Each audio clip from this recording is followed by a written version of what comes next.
नमस्कार, स्वागत है आपका हमारे खास पेशकश स्टॉक्स फटाफट में, जहां हम आपको फटाफट अंदाज में पूरे ही मार्केट के बारे में बताते हैं कि बाजार की चाल क्या है और साथ ही बाजार के इस एक्शन से जुड़ी हर खबरें हम आपको बताते हैं। शो के आखिर में हम आपको बेहतरीन ट्रेडिंग आइडियाज भी लेके आते हैं, साथ ही निवेश के लिए ऑप्शन से कमाई के लिए हम मुनाफे का ऑप्शंस भी हम आपको बताते हैं। और हमारे साथ आज दो मेहमान होंगे जो आज आपकी मदद करने वाले हैं और बताएंगे कि आज आपको क्या करना है। हमारे साथ अभी शुरुआत में अमित भुप्तानी जी हैं निर्मल वंग से, उनसे समझेंगे बाजार की रणनीति और साथ ही बड़े ट्रेड्स आज के दिन क्या दिख रहे हैं। सबसे पहले बाजार की बड़ी बातों पर अगर नजर डालें तो बाजार दिन की ऊंचाई से निफ्टी करीब करीब 170 अंक फिसल चुका है। अब 23,550 के आसपास निफ्टी आ चुका है।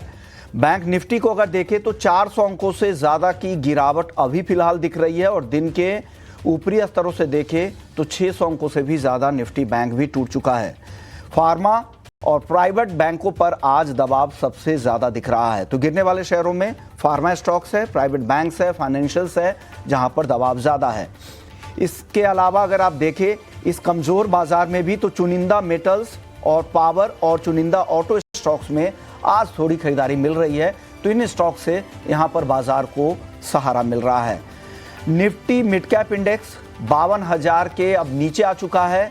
यहां भी दिन की ऊंचाई से देखें तो 400 अंकों से ज्यादा की गिरावट मिड कैप इंडेक्स में आ चुकी है। हालांकि अभी भी दिग्गजों के मुकाबले अगर आप देखें तो मिड कैप में गिरावट थोड़ी कम दिख रही है। चलिए अमित भुप्तानी जी के पास चलते हैं और उनसे समझते हैं कि बाजार में उनकी क्या रणनीति है। शुरुआत करते हैं इंडेक्स के साथ। अमित जी बताइए, निफ्टी हालांकि आज तेजी टिक नहीं पाई, आज ऊपर से देखें तो करीब करीब 250 अंकों की गिरावट निफ्टी में आ चुकी है। क्या यहां से और फिसल सकता है बाजार? क्या लग रहा है? इंडेक्स पर पहले अपना नजरिया बताएं, निफ्टी पर और बैंक निफ्टी पर। आफ्टर ओवरऑल हम देखें यहाँ से तो पिछले 2 दिन के सेशन में हमने देखा कि अपसाइड के लेवल से थोड़ी बहुत गिरावट बनती हुई मार्केट में देखने मिल रही है। बट करंटली जो हिसाब से हम देखें तो निफ्टी करंटली एक रेंज में अभी चलती हुई देखने मिल रही है। डाउन साइड में हम देखें 23,500 और 23,200 के स्ट्राइक पे अच्छी खासी पुट राइटर्स की पोजीशन बनी हुई है। सो वो लेवल पे एक अच्छा खासा सपोर्ट तो बना हुआ है।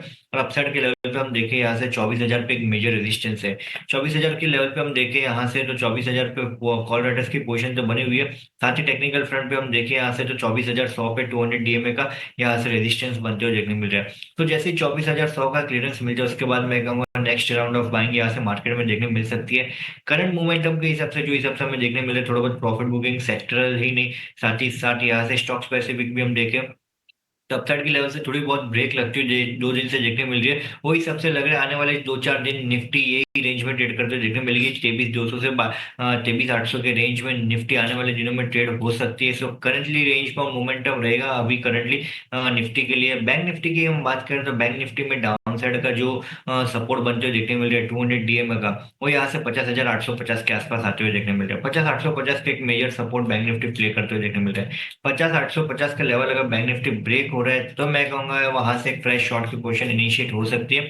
बट जैसे सपोर्ट होल्ड कर लेता है तो वहां से मुझे लग रहा है वापस एक पुल बैक देखने मिलेगा 51,400 के लेवल तक। सो करंटली मुझे लग रहा है यहाँ से दोनों इंडेक्स हम देखें तो थोड़ी बहुत गिरावट बनती हुई देखने मिल सकती है।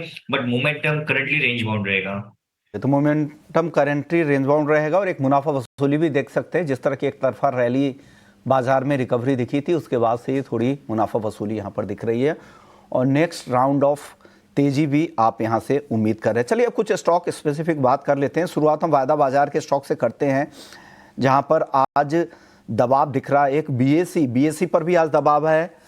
आरईसी कमजोर दिख रहा है, दोनों 3-3% कमजोर दिख रहे हैं। बीएसई और आरईसी पर आपका अमित जी क्या व्यू बन रहा है? दोनों वायदा के स्टॉक्स हैं। बीएससी करंटली हम देखें यहाँ से तो मुझे लग रहा है और थोड़ा बहुत प्रेशर बढ़ेगा, यहाँ से नई शॉर्ट की पोजीशन क्रिएट कर सकते हैं। डाउन साइड में जो सपोर्टिव लेवल अभी करंटली काउंटर में बनते हुए देखने मिल रहा है वो हम देखें यहाँ से तो 4470 का यहाँ से सपोर्ट बनते हुए देखने मिल रहा है। 4470 का लेवल जैसे ब्रेक हो रहा है तो काउंटर यहाँ से 4350 तक भी ड्रैग हो सकता है। सो करंटली नई शॉर्ट की पोजीशन क्रिएट कर सकते हैं बीएससी में। अपसाइड में जो सपोर्ट बनते हुए देखने मिल रहा है करंटली 4540 का सपोर्ट बनते हुए देखने मिल रहा है। सो 4540 के स्टॉप लॉस के साथ यहाँ से नई शॉर्ट की पोजीशन क्रिएट करनी चाहिए। तो यहां से और नरमी आपको लग रही है, 4350 तक भी फिसलकर बीएसई आ सकता है, नई शॉर्ट पोजीशन भी बना सकते हैं। जोमेटो ये भी आज काफी कमजोर है, 2.5% से ज्यादा की गिरावट दिख रही है। जोमेटो क्या करना चाहिए? 205 के आसपास क्या खरीदारी बनती है या रुकना चाहिए, बचना चाहिए खरीदने से? जोमेटो में देखिए यहाँ से तो एक मेजर सपोर्ट पे ट्रेड करते हुए देखने मिल रहा है। करंटली हम देखें यहाँ से तो पिछले 3 हफ्ते से काउंटर कंटिन्यूस यहाँ से 200 के लेवल के आसपास एक सपोर्ट ले रहा है, वहां से एक रिवर्सल बनते हुए देखने मिल रहा है। तो मैं कहूंगा नई शॉर्ट की पोजीशन अगर क्रिएट करनी है तो 198 के नीचे काउंटर स्टेबल होता है या क्लोजिंग तो उसके बाद ही नई शॉर्ट की पोजीशन क्रिएट कर सकते हैं। वरना मैं कहूंगा जिनके पास लॉन्ग की पोजीशन है 198 के स्टॉप लॉस के साथ होल्ड करके रखिए पोजीशन। यहाँ से रिस्क रिवॉर्ड फेवरेबल जोन में लॉन्ग की पोजीशन भी क्रिएट कर सकते हैं 198 के स्टॉप लॉस के साथ। ये काउंटर जैसे 210 के ऊपर निकल जाए, 210 के ऊपर स्टेबल होता है, उसके बाद मैं कहूंगा यहाँ से मोमेंटम बिल्डअप होगा काउंटर में 222-25 के लेवल तक। ओके, तो यानी 210 के पार अगर जोमेटो निकलता है तो 222 225 तक भी जा सकता है। अगर आपके पास है ये स्टॉक तो आप इसमें बने रहें, नई खरीदारी भी कर सकते हैं और 198 रुपए का यहाँ पर स्टॉप लॉस भी लगा सकते हैं। चलिए आगे बढ़ते हुए एक और सवाल एल&टी टेक पर ले लेता हूँ। यहाँ पर भी काफ़ी कमजोरी दिख रही है, 4500 रुपए तक फिसल चुका है एल&टी टेक। क्या लग रहा है एल&टी टेक में क्या करना चाहिए अमित जी यहाँ पर? एल&टी टेक में हम यहाँ से देखें तो अपसाइड के लेवल से थोड़ी बहुत सप्लाई तो बनती हुई देखने मिले, बट अभी तक हम देखें यहाँ से तो डाउनसाइड के सपोर्टिव लेवल्स ब्रेक होते हुए देखने नहीं मिले। 4460 के एक मेजर सपोर्ट एक काउंटर प्ले करते हुए देखने मिल रहा है। करंटली हम देखें तो पिछले 1-2 हफ्ते से हम देख रहे हैं तो काउंटर एक की रेंज में ट्रेड करते हुए देखने मिल रहे हैं, 250-300 पॉइंट के रेंज में ट्रेड करते हुए देखने मिल रहे हैं। सो मेजर कोई एक्शन अभी करंटली चार्ट पे नजर नहीं आ रहा है। नई लॉन्ग या शॉर्ट की पोजीशन क्रिएट करने के लिए वेट करना चाहिए। 4460 के स्टॉप लॉस के साथ होल्ड रखे रखिए जिनके पास लॉन्ग की पोजीशन है। अगर वो लेवल ब्रेक हो जाए तो ही लॉन्ग की पोजीशन एग्जिट करनी है। अपसाइड में काउंटर जैसे 4580 के ऊपर निकल जाए उसके बाद वापस फ्रेश बाइंग देखने मिलेगी।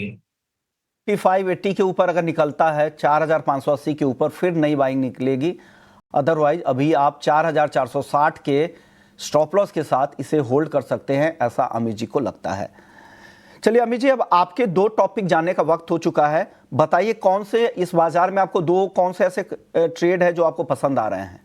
सबसे पहला जो बाय रिकमेंडेशन रहेगा वो है अंबुजा सीमेंट। अंबुजा सीमेंट में हम देखें तो ओवरऑल जो इस सबसे हम देखें यहाँ से तो मंथली चार्ट के हिसाब से काउंटर ने डाउन साइड में 61.80% जो फिबोनाची का गोल्डन रेशियो है तो उसका सपोर्ट लेके यहाँ से एक रिवर्सल बनते हुए देखने मिल रहा है। डाउन साइड के लेवल पे जो इस सबसे मंथली सेटअप बन रहे राउंडिंग एक फॉर्मेशन बनते हुए देखने मिल रहा है, जिससे मुझे लग रहा है यहाँ से कंफर्मेशन और बनते हुए देखने मिल रहे हैं आने वाले दिनों में एक मोमेंटम के लिए। सो लॉन्ग की पोजीशन क्रिएट करने की सलाह रहेगी अंबुजा सीमेंट में। अपसाइड में 550 555 के टारगेट्स रहेंगे और डाउन साइड में 525 का स्टॉप लॉस रहेगा। जो सेकंड बाय कॉल है वो है टीसीएस। टीसीएस हम देखिए यहाँ से तो कंडीशनल बाय कॉल रहेगा टीसीएस में 3665 के ऊपर लॉन्ग की पोजीशन क्रिएट करनी है। ओवरऑल हम देखिए यहाँ से तो आईटी पैक्स में जो इस सबसे गिरावट हमें देखने मिली थी, बट यहाँ से निफ्टी आईटी हम देखें तो अभी से डाउन साइड का एक सपोर्टिव लेवल ब्रेक करते हुए देखने नहीं मिल रहा है, जिसके कारण हम देखें तो यहाँ से आईटी पैक में टीसीएस एक स्ट्रॉन्ग बैट बन रही है लॉन्ग की पोजीशन क्रिएट करने के लिए। पिछले 2 महीने से काउंटर कंटिन्यूसली डाउन साइड में एक सपोर्ट होल्ड करते हुए देखने मिल रहा है और वहां से एक रिवर्सल बनते हुए देखने मिल रहा है। तो जैसे ये काउंटर 3665 के ऊपर निकल रहे लॉन्ग की पोजीशन क्रिएट करनी है। 3720 का टारगेट रहेगा, 3630 का स्टॉप लॉस रहेगा। ओके, तो टीसीएस यहाँ आपको पसंद है, अंबुजा सीमेंट पसंद है। 550 के टारगेट के साथ अंबुजा सीमेंट खरीदे और 3720 के टारगेट के साथ टीसीएस खरीदने की सलाह है। दोनों ट्रेड के लिए आपको स्टॉप लॉस बताए गए हैं, उसे भी ध्यान जरूर रखिए। तो बाजार में कमजोरी अब बढ़ती जा रही है। निफ्टी देखिए 150 अंकों से ज्यादा की गिरावट निफ्टी में आ चुकी है। सेंसेक्स 600 अंकों से ज्यादा टूट चुका है। निफ्टी बैंक में 450 अंकों की गिरावट है, तो गिरावट गहराती जा रही है। अगर दिन की ऊंचाई से देखें तो करीब करीब 200 अंकों की गिरावट अब तक निफ्टी में आ चुकी है। चलिए हम यहाँ पे स्टॉक स्पेसिफिक बात करें उससे पहले मुनाफे का ऑप्शन जानने का वक्त हो चुका है और बताने के लिए हमारे साथ यस सिक्योरिटीज के लक्ष्मीकांत शुक्ला मौजूद हैं।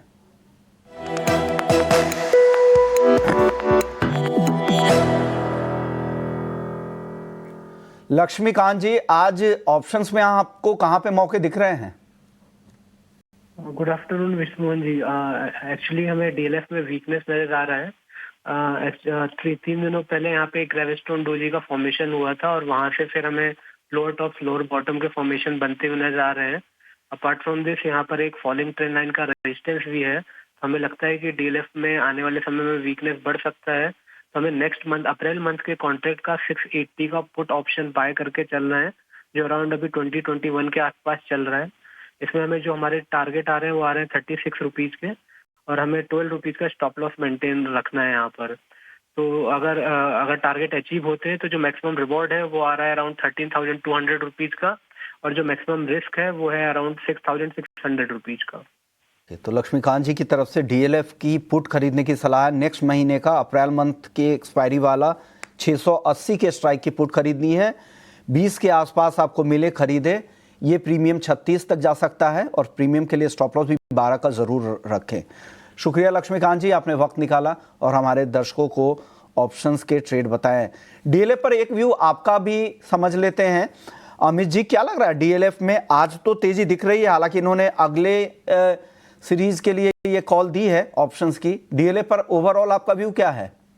करंटली हम देखिए डीएलएफ में तो मेजर गिरावट हमें काउंटर में देखने नहीं मिलेगी, जो हिसाब से टेक्निकल सेटअप बन रहा है। डाउन साइड में हम देखिए यहाँ से जो काउंटर ड्रैग होता है तो 670 672 के आसपास तक ड्रैग हो सकते हैं, बट उससे ज्यादा मुझे नहीं लग रहा है यहाँ से टेक्निकल ब्रेकडाउन और हमें देखने मिलेगा। जैसे मैं कहूंगा 675 के आसपास आता है, इसमें लॉन्ग की पोजीशन क्रिएट कर सकते हैं 670 के स्टॉप लॉस के साथ। अपसाइड में काउंटर जैसे ही 700 के पार निकलते हैं उसके बाद हम देखें यहाँ से जो डाउनवर्ड ट्रेंड लाइन का भी ब्रेकआउट आते हुए देखने मिलेगा, जिससे मोमेंटम और पिकअप बनते हुए देखने मिलेगा। सो मैं कहूँगा करंटली हम देखें आज के दिन के लिए तो थोड़ा बहुत यहाँ से नर्वसनेस हमें देखने मिल रही है, बट मेजर यहाँ से नेगेटिव अपडेट हमें काउंटर में टेक्निकल फ्रंट से देखने नहीं मिल रहा है। आपको यहाँ से कमजोरी नहीं दिख रही है, तो क्या अगर ऑप्शंस में, अगर जो उन्होंने पुट ऑप्शन खरीदने की सलाह दी, उनको नरमी दिख रही है आगे के सीरीज में, तो क्या पुट ऑप्शन खरीदना चाहिए कि नहीं अमित जी? मैं कहूंगा खरीदना चाहिए। करंटली जो हिसाब से मैंने कहा डाउन साइड में काउंटर ड्रैग हो सकता है तो 675 670 के लेवल तक ड्रैग हो सकता है, तो जैसे ही एक काउंटर 675 के आसपास आता है वो टाइम पे पुट की पोजीशन एग्जिट कर देनी चाहिए।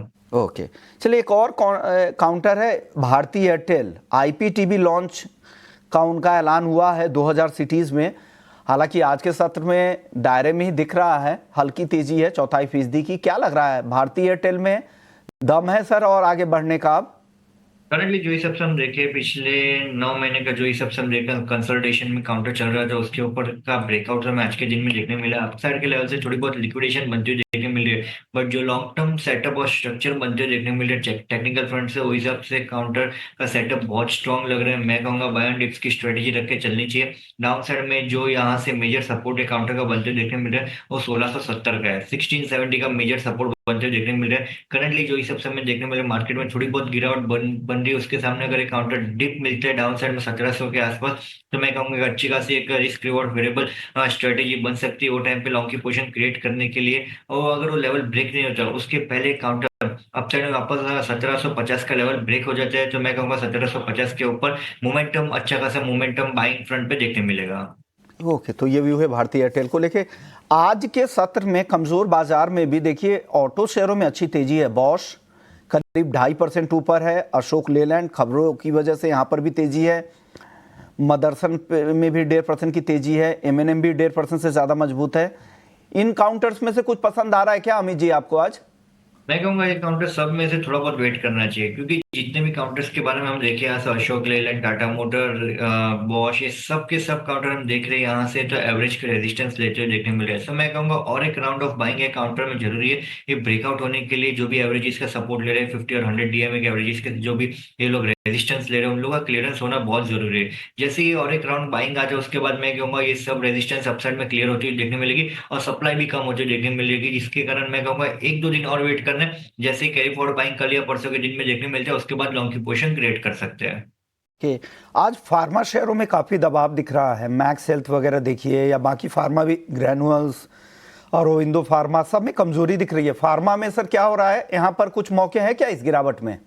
करंटली हम देखें यहाँ से तो निफ्टी फार्मा इंडेक्स से हम देखें यहाँ से तो करंटली थोड़ी बहुत यहाँ से नर्वसनेस हमें देखने मिल सकती है। डाउन साइड में जो सपोर्ट बनते हुए देखने मिले 21,370 के, अगर 21,370 का level Nifty pharma index break होता है तो मैं कहूंगा वहां से 200 पॉइंट की गिरावट हमें इंडेक्स फ्रंट पे देखने मिल सकती है। सो करंटली इंडेक्स से सपोर्ट पे आ गया 21,370 का लेवल। जैसे ही इंडेक्स ब्रेकडाउन हो रहा है उसके बाद मैं कहूंगा फार्मा स्टॉक में यहाँ से नई शॉर्ट की पोजीशन क्रिएट कर सकते हैं। ओके, मेटल्स की बात करते हैं। मेटल्स में जेएसएल आज 1.5% मजबूत है। वेदांता में भी थोड़ी तेजी है। चुनिंदा मेटल्स मजबूत नजर आ रहे हैं। बाकी मेटल्स की तेजी अब धीरे धीरे गायब हो रही है। यहाँ पर कुछ टॉपिक सर मेटल्स में अमित जी? मेटल में अगर लॉन्ग की पोजीशन किस में सिलेक्ट करनी है, मैं कहूंगा जेएसडब्ल्यू स्टिल एक स्ट्रॉन्ग वेट बन सकती है। करंटली जो हिसाब से काउंटर का हम देखें तो कंसोलिडेशन ब्रेकआउट से काउंटर में आते हुए देखने मिले। पिछले कई टाइम से हम देख रहे तो काउंटर 850 से 1050 के रेंज में चलते हुए देखने मिले, 200 पॉइंट के रेंज में काउंटर चलते हुए देखने मिले। और पिछले 3 दिन से हम देखें तो काउंटर इसके ऊपर एक क्लोजिंग देते हुए देखने मिल रहा है। सब मैं कहूंगा यहाँ से लॉन्ग की पोजीशन क्रिएट कर सकते हैं। अगर मिड टर्म व्यू इससे लॉन्ग टर्म व्यू भी रखते हैं तो मुझे लग रहा है 1200-1300 भाव बहुत जल्द हमें JSW स्टील में देखने मिल सकते हैं। बाय डिप्स की स्ट्रेटेजी रखनी चाहिए। जो हिसाब से हम देखें करंटली सपोर्ट जो बनते हुए देखने मिल रहा है 1025 से 1020 का सपोर्ट लेवल है डाउन साइड में। अपसाइड में एक काउंटर जैसे ही वापस 1070 का लेवल ब्रेक हो रहा है उसके बाद मैं कहूंगा 100-150 पॉइंट का मोमेंटम हमें इंस्टेंट बेसिस पे देखने मिलेगा। 1070 रेजिस्टेंस से पहला अगर वो क्रॉस करता है तो वहां से 100-150 रुपए की तेजी आ सकती है, तो वेट एंड वॉच यहां पर करने की सलाह है। प्राइवेट बैंक हालांकि ज्यादातर कमजोर नजर आ रहे हैं, लेकिन इंडसइंड बैंक यहां पर आज तेजी है, करीब 3% की मजबूती है। हालांकि खबरों की वाला शेयर है ये, पहले हमने काफी गिरावट भी यहां पर देखी है। इंडसइंड बैंक में अब क्या नई पोजीशन बनाए या अभी बचना चाहिए ऐसे स्टॉक से सर?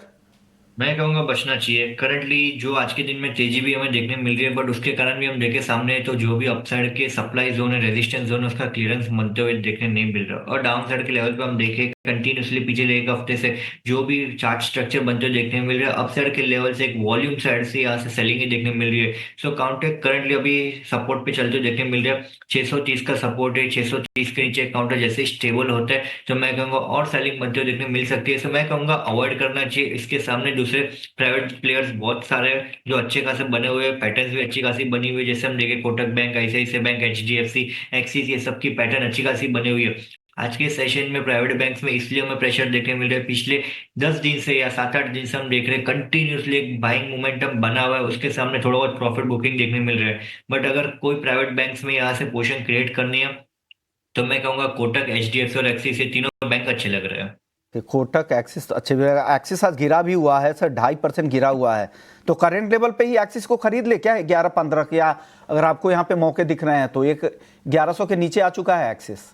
मैं कहूंगा करंट लेवल पे भी खरीद सकते हैं, क्योंकि डाउन साइड में जो सपोर्ट देखने मिल रहा है 1070 का सपोर्ट देखने मिल रहा है, 20 पॉइंट का यहाँ से रिस्क देखने मिल रहा है। बट अपसाइड में जैसे रिवर्सल होता है तो 1140 से हमें मोमेंटम देखने मिल सकता है।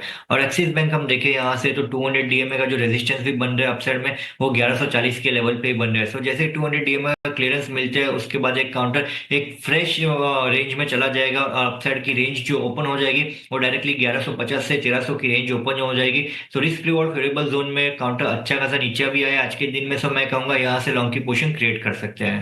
ओके, तो ये व्यू है एक्सिस बैंक को लेकर। शुक्रिया अमित जी, आपने वक्त निकाला, हमारे दर्शकों को बताया कि आपको मार्केट में फिलहाल क्या करना है। जाते जाते कोई डिस्क्लेमर देना चाहेंगे आप सर? जो भी स्टॉक के बारे में चर्चा की, मैं पर्सनल पोजीशन कोई भी काउंटर में नहीं है, इंडेक्स में नहीं है, बट क्लाइंट के रिकमेंड की हो सकती है। ओके, चलिए शुक्रिया अमित जी, आपने वक्त निकाला, हमारे दर्शकों को गाइड किया कि उन्हें क्या करना चाहिए। लेकिन चलिए जाते जाते आपको आज का VIP शेयर जो शर्मिला जोशी जी की तरफ से आया है वो आपको बता देते हैं कि उन्होंने कौन से स्टॉक्स दिए हैं।